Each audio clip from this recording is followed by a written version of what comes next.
சேலம் மாவட்டம் ஆத்தூர் ராணிப்பேட்டை திடலில் கள்ளக்குறிச்சி தொகுதி அதிமுக வேட்பாளர் குமரகுருவை ஆதரித்து அதிமுக பொதுச் செயலாளர் எடப்பாடி பழனிசாமி பிரச்சாரம் மேற்கொண்டு வருகிறார். அதனை காணலாம். நம்முடைய வெற்றி வேட்பாளர் திரு குமரகுரு அவர்கள் ஏற்கனவே சட்டமன்ற உறுப்பினராக இருந்து பணியாற்றியவர். நம் மாவட்டத்துக்கு அருகிலே இருக்கின்றார். கள்ளக்குறிச்சி நாடாளுமன்ற தொகுதி வேட்பாளராக கழகத்தின் சார்பாக அவரை நிறுத்தப்பட்டிருக்கின்றோம். அவர் நல்லவர், சிறந்தவர், பண்பாளர். நீங்கள் கூப்பிட்ட குரலுக்கு ஓடோடி வந்து உதவி செய்யக்கூடிய பண்பாளர். நம்முடைய குரல் நாடாளுமன்றத்திலே அவர் மூலம் ஒலிக்க அறிவிச்சார். திரு குமரகுரு அவர்களுக்கு 2 லட்சத்திலே வாக்களித்து வெற்றி பெற செய்ய வேண்டும்.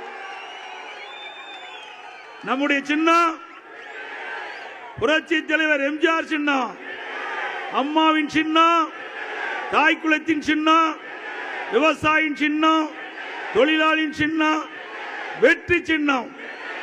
வாக்களிப்பீர் இரட்டலைக்கு. எனவே இன்றைய தினம் ஸ்டாலின் அவர்களுக்கு தோல்வி ஜுரம் வந்துட்டது. அதனாலதான் எங்க பார்த்தாலும் என்னை பற்றி அவதூறா பேசுவது, கீழ்த்தரமாக பேசுவது, அதிமுகவை திட்டமிட்டு விமர்சிப்பது தொடர்ந்து வாடிக்கையாக கொண்டிருக்கின்றார். திரு ஸ்டாலின் அவர்களே, அனைத்து இந்திய அண்ணா திராவிட முன்னேற்ற கழகம் என்ற கட்சி பொன்மனச்சம்மல் புரட்சி தலைவர் எம்ஜிஆர் என்ற மா மனிதரால் தோற்றுவிக்கப்பட்ட கட்சி, தெய்வ சக்தி படைத்த கட்சி. இதையும் புரட்சி தலைவர் அம்மா என்ற தெய்வம் கட்டி காத்த கட்சி அதிமுக கட்சி.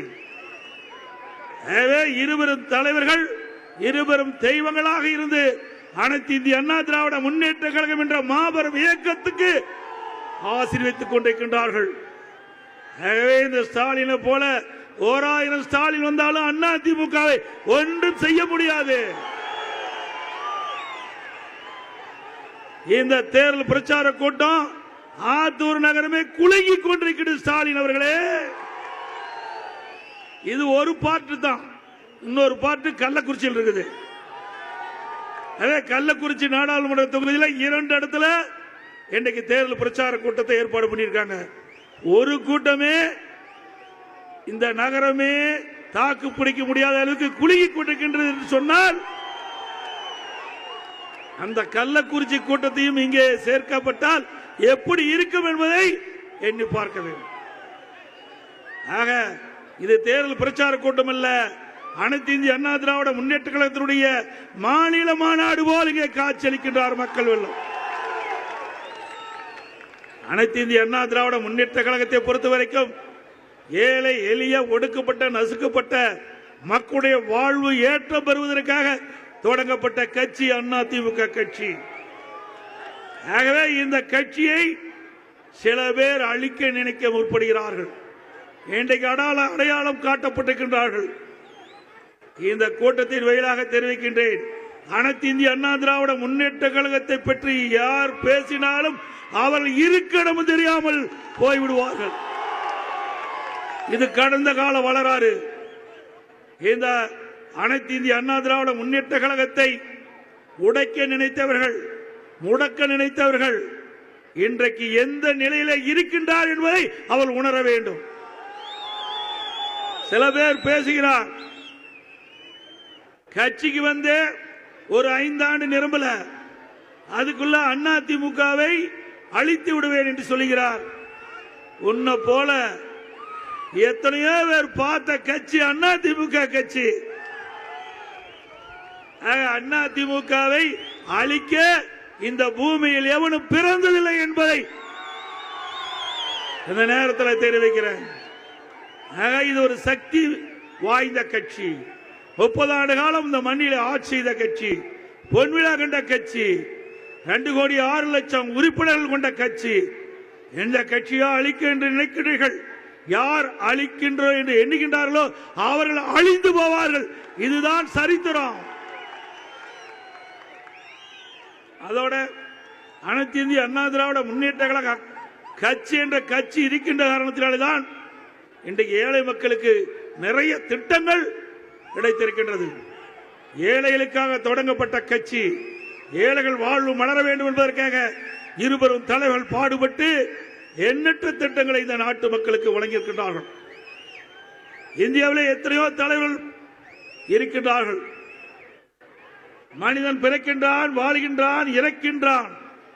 ஆனால் இடைப்பட்ட காலத்திலே இந்த மக்களுக்கு என்ன செய்கின்றாரோ அதுதான் மக்கள் நெஞ்சிலே நிலைத்து நிற்கும். அப்படி பொன்மனச்செம்மல் புரட்சித் தலைவர் எம்ஜிஆர் அவர்களும் இதே புரட்சித் தலைவி அம்மா அவர்களும் தமிழகத்தினுடைய முதலமைச்சர் இருந்த காலகட்டத்திலே ஏராளமான திட்டங்களை இந்த மக்களுக்கு வழங்கி இன்றைய தினம் மக்கள் மனதிலே குடியிருக்கின்ற தலைவர்கள் நம்முடைய தலைவர்கள். மக்கள் மனதிலே தெய்வமாக வாழ்ந்து கொண்டிருக்கின்றார்கள். ஆக எங்களை எவராலும் அசைக்க முடியாது. மக்கள் செல்வாக்கு மிக்க கட்சி அண்ணா திமுக கட்சி. திரு ஸ்டாலின் அவர்களே, அண்ணா திமுக கட்சிக்காரன் மீது, தகவல் தொழில்நுட்ப பிரிவு நிர்வாகிகள் மீது, முன்னாள் அமைச்சர்கள் மீது பொய் விளக்கு போட்டு கட்சி பணியை செய்யாம முடக்க பார்க்கிறீங்க. நீங்க எத்தனை வழக்குகள் போட்டாலும் அத்தனையும் சட்ட நீதியாக சந்தித்து தூள் தூளாக்குவோம் என்பதை நேரத்தில் தெரிவிக்கின்றேன். அது மட்டுமல்ல, இன்றைய தினம் திமுக சார்பாக ஒரு அறிக்கை வெளியிட்டிருக்கிறாங்க என்னை பற்றி. அதிலே ஸ்டெர்லைட் பற்றி குறிப்பிட்டிருக்கிறாங்க. திரு ஸ்டாலின் அவர்களே, இந்த ஸ்டெர்லைட் ஆலை விரிவாக்கம் செய்வதற்கு 86 ஏக்கர் நிலம் கொடுத்தது நீங்கள் அமைச்சராக இருக்கின்ற பொழுது, நீங்கள் தொழில்துறை அமைச்சராக இருக்கின்ற காலகட்டத்திலே ஸ்டெர்லைட் ஆலை 1500 கோடியில் விரிவாக்கம் செய்யப்படும் என்று சட்டமன்றத்திலே பேசி அவையிலே பதிவு செய்யப்பட்டிருக்கின்றது.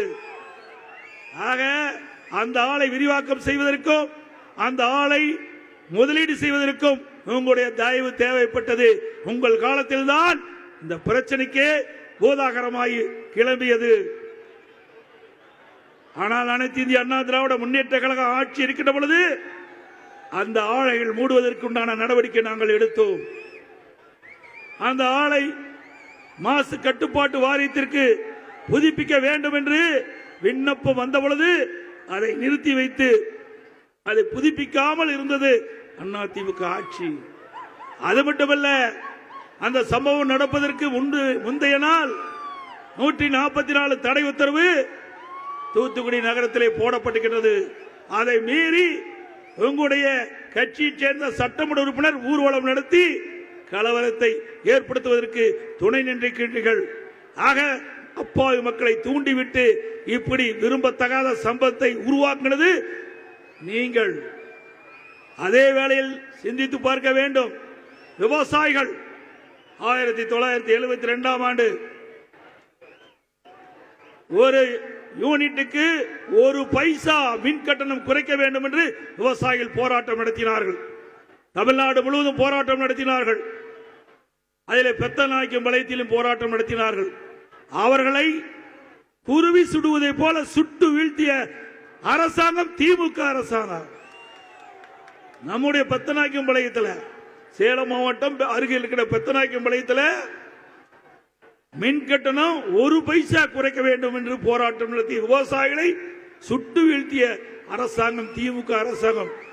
அது மட்டுமல்ல, கோவை மாவட்டம் பெருமாநல்லூர்ல அங்க 2 பேரு, திருநெல்வேலி மாவட்டம், மதுரை மாவட்டம், இப்படி தமிழ்நாடு முழுவதும் 14 பேர் இந்த மின் கட்டண உயர்வை எதிர்த்து போராடிய காரணத்திற்காக நீங்கள் சுட்டு வீழ்த்தினீர்கள்.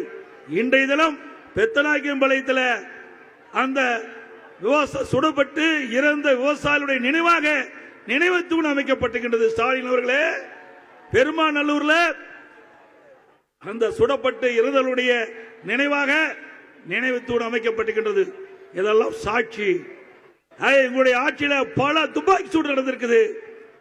அது மட்டுமல்லாம திருநெல்வேலி மாவட்டம் மாஞ்சோலை தோட்ட தொழிலாளர்கள் கூலி உயர்வு வேண்டும் என்று மாவட்ட ஆட்சியாளருடைய அலுவலகம் நோக்கி திருநெல்வேலி மாநகரத்திலே சென்று கொண்டிருந்த பொழுது காவல்துறை அதிகாரிகள் அதை தடுத்து நிறுத்தி அவர்கள் மீது கடுமையாக தாக்கிய காரணத்தினால் அவர்கள் உயிருக்கு பயந்து அருகாமையில் இருக்கின்ற தாமரைபரணி ஆற்றிலே குதித்து 17 பேர் உயிரிழந்து விட்டார்கள். அதுக்கு யார் பொறுப்பு? திராவிட முன்னேற்ற கழக அரசு தான் பொறுப்பு. கூலி உயர்வு கேட்டதற்காக அவளை கடுமையாக தாக்கிய காரணத்தினால் அந்த தாக்குதலிருந்து தங்களை காத்துக் கொள்வதற்காக அருகில் இருக்கின்ற தாமிரபரணி ஆற்றிலே அவள் குதித்து 17 பேர் உயிரிழந்த காலம் உங்களுடைய திராவிட முன்னேற்ற கழக ஆட்சியில பல பேர் உயிரிழந்திருக்கிற சான்று நிலத்தில் இருக்கின்றது. கொஞ்சம் நஞ்சமல்ல, பல துப்பாக்கி சூடு திமுக ஆட்சியில் நடைபெற்றிருக்கின்றது. வேண்டுமென்றே திட்டமிட்டு தேர்தல் நேரத்தில் அவதூறு பிரச்சாரத்தை எழுப்பி அரசியல் ஆதாயம் தேட முற்பட்டால் அதற்கு தகுந்த பதிலடி அண்ணா திமுக சார்பாக கொடுக்கப்படும். அதோட இன்னொன்றையும் சொல்லுகிறார், நீட் தேர்வு எடப்பாடி பழனிசாமி வந்த பிறகுதான் வந்ததா என்ற ஒரு குற்றச்சாட்டை தொடர்ந்து வைத்துக் கொண்டிருக்கின்றார். பச்சை பொய் ஸ்டாலின் பேசுகிறார். மத்தியிலே காங்கிரஸ் ஆட்சி 2010 மத்தியிலே காங்கிரஸ் ஆட்சி நடைபெற்றுக் கொண்டிருக்கின்றது. அந்த காங்கிரஸ் மத்திய அமைச்சரவையிலே திமுக அங்கம் வைக்கின்றது. அதிலே நாமக்கல் நாடாளுமன்ற திரு காந்தி செல்வன் அவர்கள் மத்திய சுகாதாரத்துறை இணை அமைச்சராக பொறுப்பேற்கின்றார். அந்த காலகட்டத்தில் தான் நீட் தேர்வை கொண்டு வந்தது காங்கிரசும் திமுகவும். ஆதாரம் சட்டமன்றத்திலையும் காட்டினேன், வெளியிலையும் காட்டிருக்கிறேன். இந்த நீட்ல போட்டா நீங்க நெட்ல போட்டா தானா வரும். ஆக medical council of India 2010 December 21 இந்த நீட் தேர்வு வருவதற்கு ஆணை பிறப்பிக்கப்பட்டிருக்கிறது. உங்களுடைய ஆட்சியில வந்துவிட்டு எங்கள் மீது பழி சுமத்தி தப்பிக்க பாக்குறாங்க. இது எப்படி இருக்குதுன்னா, ஒரு பொய்யை திரும்ப திரும்ப சொல்லி உண்மையாக்க பாக்குறாங்க. கிராமத்தில் ஒரு பழமொழி சொல்லுவாங்க, பொய்ய பொருந்துற மாதிரி சொன்னா உண்மை திரு திருன்னு முழிக்குமா, பொய்ய பொருந்துற மாதிரி சொன்னா மெய்ய திரு திருன்னு முழிக்குமா. அப்படி திரு ஸ்டாலின் திரும்ப திரும்ப பொய்ய பேசி உண்மையாக்க பார்க்கிறார். உண்மை அல்ல, கொண்டு வந்தது காங்கிரஸ். திமுக தடுத்து நிறுத்துவதற்கு இன்று வரை போராடி கொண்டிருப்பது அனைத்து இந்திய அண்ணா திராவிட முன்னேற்ற கழக கட்சி. ஆக இது மட்டும் இல்ல, 2017-18 ஆண்டு நீட் தேர்வில் அரசு பள்ளியை படிக்கின்ற மாணவர்கள் 41%, 3,80,000 பேர் அரசு பள்ளியை படிக்கின்றார்கள். அவர்கள் அத்தனை பேரும் கிராமத்திலிருந்து நகர வரை ஏழை எளிய குடும்பத்தில் பிறந்த மாணவ மாணவி தான் அதிகம் அரசு பள்ளியை படிக்கின்றார்கள். அந்த மாணவர்களுக்கு 2017-18 நீட் தேர்வில் 9 பேர் தான் தேர்ச்சி பெற்று மருத்துவக் கல்லூரிக்கு சென்றாங்க. என் மனதிலே பட்டது, நானும் அரசு பள்ளியை படித்தவன். ஆகவே அரசு பள்ளியை படிக்கின்ற மாணவ செல்வங்கள் 3145 இடம் இருக்குது. 2017-18 அரசின் சார்பாக 3145 இடங்கள் மருத்துவக் கல்வி இடம். ஆனா வெறும் 9 பேர் தான் அரசு பள்ளி படித்த மாணவர்களுக்கு இடம் கிடைச்சது. 41% ஒரு 9 பேருக்கு தான் கிடைச்சது. எண்ணி பார்த்தேன், அரசு பள்ளி படிக்கின்ற மாணவர்களும் மருத்துவராக வேண்டும், பல் மருத்துவராக வேண்டும் என எண்ணி அதிமுக அரசு நான் முதலமைச்சர் இருந்த பொழுது 7.5% உள் இடஒதுக்கீடை கொண்டு வந்து சட்டம் இயற்றப்பட்டு அமுல்படுத்தப்பட்டு இந்த 4 ஆண்டு காலத்தில் 2160 பேர் இன்றைக்கு மருத்துவக் கல்வி பல் மருத்துவக் கல்வி படிக்கிறாங்க. 2160 பேர் இன்றைய தினம் படிப்பதற்கு அதிமுக அரசுதான் காரணம் என்பதை எண்ணி பார்க்க வேண்டும். அத்தனை ஏழைகள். இந்த ஆண்டு கூட பெத்தநாயக்கம்பாளையத்தில் ஒரு 7 பெண்கள், ஒரு ஆண் ஒரு 7 பெண்கள் என்னிடத்தில் அழைச்சிட்டு வந்தாங்க. அத்தனை பேருமே ஏழை குடும்பத்தை சேர்ந்தவர்கள். அன்றாடம் விவசாய வேலைக்கு சென்றால்தான் வீட்டுக்கு அடுப்பெரியும். அப்படிப்பட்ட குழந்தைகள், நெசவு தொழில் செய்கின்றவர்கள், வீதியிலே கடை வச்சிருக்கிறவங்க, இப்படி அடித்தட்டிலே வாழுகின்ற குடும்பத்தை சேர்ந்த மாணவி மாணவர்கள் என்னிடத்திலே வந்து ஆசி வாங்கினாங்க. அப்ப நான் பார்த்தேன், இந்த டிரெஸ் கூட நல்ல டிரெஸ் கிடையாது. அப்படிப்பட்ட மாணவியை மருத்துவராக்கி பார்க்கின்ற கட்சி அதிமுக கட்சி, அதிமுக அரசு. இது மாதிரி ஒரு திட்டத்தை நீங்க கொண்டு வந்திருக்கிறியா? உங்களுடைய ஆட்சியில எதுவுமே இல்லையே. 3 ஆண்டு காலம் உருண்டோடி விட்டதே. முழுக்க முழுக்க 3 ஆண்டு காலம் குடும்ப ஆட்சி தான் நடந்துட்டு இருக்குது. தமிழ்நாட்டுக்கு ஒரு முதலமைச்சர் 4 முதலமைச்சர் இருக்கிறாங்க. திரு ஸ்டாலின், உதயநிதி ஸ்டாலின், சபரீஸ்வரன், பிறகு ஸ்டாலினுடைய மனைவி துர்கா ஸ்டாலின், 4 பேர் இந்த தமிழகத்தை ஆட்டி படைத்துக் கொண்டிருக்கின்றார்கள். அதுக்கெல்லாம் முடிவு கட்டுகின்ற தேர்தல் இந்த நாடாளுமன்ற தேர்தல். அண்மையில் ஒருத்தர் பாத்தீங்கன்னா ஒரு ஒற்றை செங்கலை தூக்கி கொண்டு ஊரூரா அலைஞ்சிட்டு இருக்கார். இங்கே வந்தாரா, காட்டினாரா? இங்கே வந்து அந்த ஒற்றை செங்கலை தூக்கி காட்டினார். உதயநிதி ஸ்டாலின் அவர்களே, மக்கள் கேட்கின்ற கேள்வி, எய்ம்ஸ் மருத்துவமனை 2019ஆம் ஆண்டு வந்தது. நான் முதலமைச்சர் அந்த காலத்தில் அம்மாவுடைய கனவு திட்டம் எய்ம்ஸ் மருத்துவமனை தமிழகத்துக்கு கொண்டு வர வேண்டும். அந்த திட்டத்தின்படி பிரதமர் அடிக்கல் நாட்டுறார். நான் முதலமைச்சர் இருந்து முன்னிலை வைக்கிறேன். அப்போ அதிமுக ஆட்சியில் தான் கொண்டு வரப்பட்டது. அப்ப நாடாளுமன்ற தேர்தல் நடக்குது 2019. அந்த நாடாளுமன்ற தேர்தலில் 38 பேர் திமுக கூட்டணி கட்சி சேர்ந்த போட்டியிட்டு வெற்றி பெறாங்க.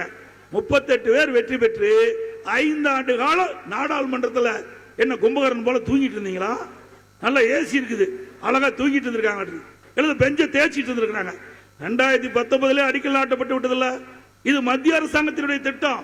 நீங்க மத்திய அரசாங்கத்தினுடைய திட்டத்தை எம்பிகள் தான் கேட்டு பெற வேண்டும். அது நாடாளுமன்றத்தில் நீங்க நாடாளுமன்றத்தில் அழுத்தம் கொடுத்திருந்தா எய்ம்ஸ் மருத்துவமனை அடிக்கல் நாட்டப்பட்டு பல ஆண்டுகள் ஆகிறது. ஏன் அதற்கு நிதி ஒதுக்கவில்லை என்று நாடாளுமன்றத்தை ஒத்திவைக்கின்ற அளவுக்கு 38 நாடாளுமன்ற அழுத்தம் கொடுக்கப்பட்டிருந்தால் எய்ம்ஸ் மருத்துவமனைக்கு தேவையான நிதி மத்திய அரசு கிடைத்திருக்கும், திட்டம் நிறைவேறிக்கும், பயன்பாட்டுக்கு வந்திருக்கும். அதை விட்டுட்டு ஒற்றைச்சங்களை தூக்கி கொண்டு ஊரூராக போய் விளம்பரம் தேடுகின்ற அமைச்சர் விளையாட்டுத்துறை அமைச்சர். சரி, அது இருக்கட்டும். பக்கத்தில் நம்முடைய கெங்கவெளி சட்டமன்ற தொகுதியில் தலைவாசலுக்கு பக்கத்தில் பிரம்மாண்டமான கால்நடை பூங்கா கட்டிக்கிறோம். பிரம்மாண்டமான கால்நடை பூங்கா. நீ ஒற்றை செங்கலை தூக்கிட்டு போறிய, நாங்க பல லட்சம் செங்கலை வைத்து பிரம்மாண்டமான கட்டடத்தை கட்டி கொடுத்திருக்கிறோம். ஏன் திறக்க மாட்டேங்கிற? என்ன திறந்த கை வலிக்குமா? 3 ஆண்டு காலம் பூட்டி வச்சிருக்கிற. அந்த எல்இடியில பாருங்க, அந்த கட்டடத்தை எல்இடியில பாருங்க தம்பி. இதை கொஞ்சம் கொடியர் எல்இடியில போடு தம்பி. கால்நடை பூங்கா பத்தி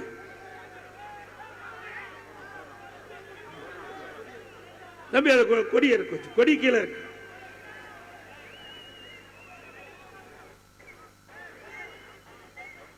என்னப்பாச்சு?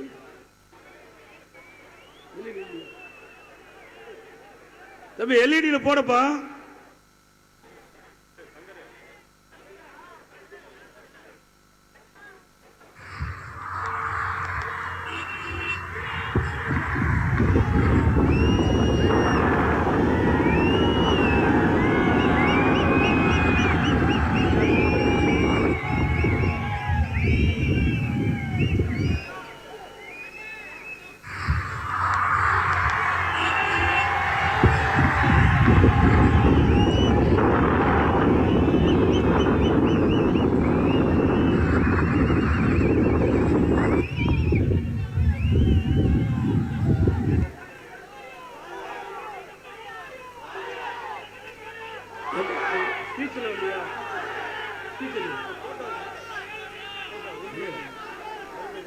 தம்பி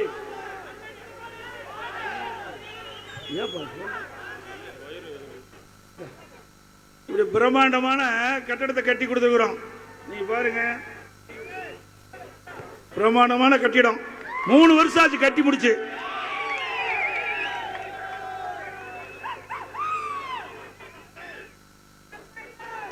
$1200 கோடியில கட்டி கொடுத்துருக்க. 1200 கோடி. ஆசியாவிலேயே மிகப்பெரிய கால்நடை பூங்கா.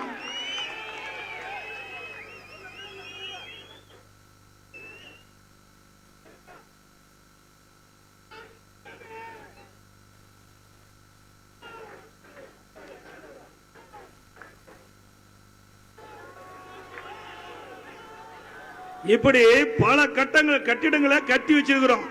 ஒற்றை செங்கலை தூக்கி கொண்டு ஊரூரா போறீங்களே திரு உதயநிதி ஸ்டாலின் அவர்களே, பல லட்சம் செங்கல்ல கட்டிக்கிறப்ப ஏன் திறக்க மாட்டேங்கிற?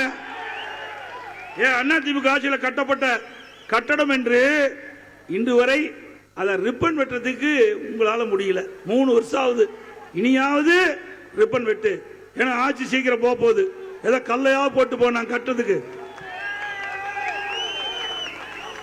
என்ன கொடுமை பாருங்க. அதாவது நிறைவேறாத திட்டத்தை செங்கலை தூக்கிட்டு ஒற்றை செங்கலை தூக்கிட்டு விளம்பரம் பண்றார். ஆனா கட்டி முடிக்கப்பட்ட திட்டத்தை திறக்க முடியாத ஒரே அரசாங்கம் விடியா திமுக அரசாங்கம், விடியா முதலமைச்சர். இந்த திட்டம் கொண்டு வரக்கூடாதுன்னு பாக்குறாங்க. இது ஆசியாவிலேயே மிகப்பெரிய திட்டம், கால்நடை பூங்கா திட்டம். இது முழுக்க முழுக்க விவசாயிகளுக்காக கொண்டு வரப்பட்ட திட்டம். இது நான் வெளிநாடு அமெரிக்கா போகும்போது பஃபலோ அங்க பால் பண்ணைக்கு போனேன். அங்க ஒரு பசு ஒரு நாளைக்கு 65 லிட்டர் பால் கறக்குது. அந்த பசு போல நம்முடைய மாநில சீதோஷண நிலைக்கு தக்கவாறு கலப்பிட பசுகளை உருவாக்கி விவசாயிகளுக்கு கொடுக்கணும், விவசாய தொழிலாளி கொடுக்கணும். ஒரு நாளைக்கு 40 லிட்டர் பால் கறந்து அவர்கள் வருமானம் பெருக வேண்டும் என்பதற்காக இந்த அற்புதமான திட்டத்தை கொண்டு வந்தேன். அதிலே கோழி வளர்ப்பு, ஆடு வளர்ப்பு, மீன் வளர்ப்பு, இதெல்லாம் ஆராய்ச்சி நிலையம். இந்த ஆராய்ச்சி மூலமாக கண்டுபிடிக்கப்பட்டு இந்த ஆராய்ச்சியில் கண்டுபிடிக்கப்பட்ட இந்த கால்நடைகளை விவசாயிகளுக்கு அளித்து இந்த திட்டத்தை நிறைவேற்றணும் தான் இந்த குறிக்கோள். இன்னைக்கு ஒரு ஆடு வளர்த்துறோம், நம்ம வளர்த்தனா 20 கிலோ தான் கிடைக்கும். இதே கலப்பின ஆடுகளை நம்முடைய விவசாய தொழிலாளி கொடுத்தா 40 கிலோ ஆடு இன்னைக்கு உருவாக்க முடியும். ஆக இந்த திட்டத்தை முடக்கி வைத்த அரசாங்கம் விடியா திமுக அரசு. நம்முடைய பகுதி வளர்ச்சி அடைஞ்சிருக்கும். 3 வருடத்தில் இந்த கால்நடை பூங்கா மட்டும் திறக்கப்பட்டிருந்தா இன்றைக்கு உலக அளவில் நம்முடைய சேலம் மாவட்டம் கெங்கவல்லி சட்டமன்ற தொகுதி பிரசித்தி பெற்றிருக்கும். ஆக இந்த பேரு சேலம் மாவட்டத்துக்கு வந்துடும், இந்த மாவட்டத்துக்கு வந்துடும். ஏன்னா இவ்வளவு பெரிய திட்டம் ஆசியாவிலே கிடையாது. அந்த ஒரு குறுகிய எண்ணம் படைத்த முதலமைச்சர் இன்றைய முதலமைச்சர். எப்படி இருந்தாலும் உங்களுடைய ஆதரவோடு நம்முடைய வெற்றி வேட்பாளர் குமர ஒரு வெற்றி பெறுவார். 2026 அண்ணா திமுக ஆட்சி உங்களுடைய மகத்தான ஆதரவு பேரில் வரும். 2026 நீங்கள் பூட்டி வைத்திருந்தாலும் அதை எங்களுடைய அரசு வந்த பிறகு திறந்தே தீர்வோம், திட்டத்தை நிறைவேற்றிய தீர்வோம். நான் ஒரு விவசாயியாக இருந்து இந்த மேடையிலே பேசுகின்றேன். விவசாயிகளுடைய கனவுகளை நனவாக்க வேண்டும். இன்றைக்கு விவசாயி ஒவ்வொரு நாளும் ரத்தத்தை வியர்வையாக மண்ணிலே சிந்தி உழைத்து அந்த உழைப்பு நாட்டு மக்களுக்கு தந்து கொண்டிருக்கின்றார். ஆகவே அப்படிப்பட்ட விவசாயியுடைய உழைப்புக்கு அண்ணா திமுக அரசு நேசக்கரம் நீட்டியது. விடியா திமுக அரசு அதை முடக்க பார்க்கின்றது. இதையெல்லாம் தூளாக 2026 சட்டமன்ற தேர்தலில் மிகப்பெரிய வெற்றியை உங்கள் மூலம் பெறும். விவசாய கண்ட கனவு நனவாகும். அதே போல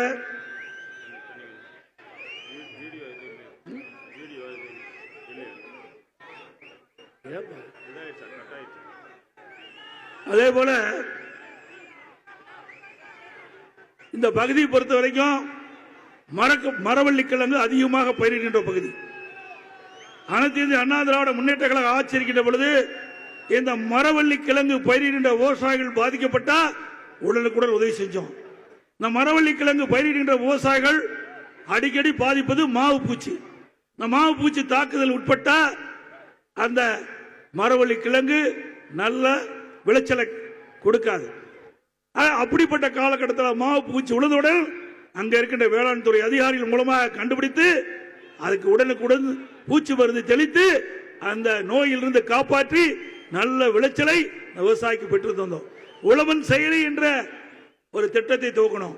இன்றைக்கு நம்முடைய விவசாயிகள் பயிரிடுகின்ற பயிரில் எந்த பூச்சி தாக்கினாலும் அதை அப்படியே செல்ல பிடிச்சு அனுப்பிச்சிக்கலாம். அதிலிருந்து உங்களுக்கு பதில் வரும்.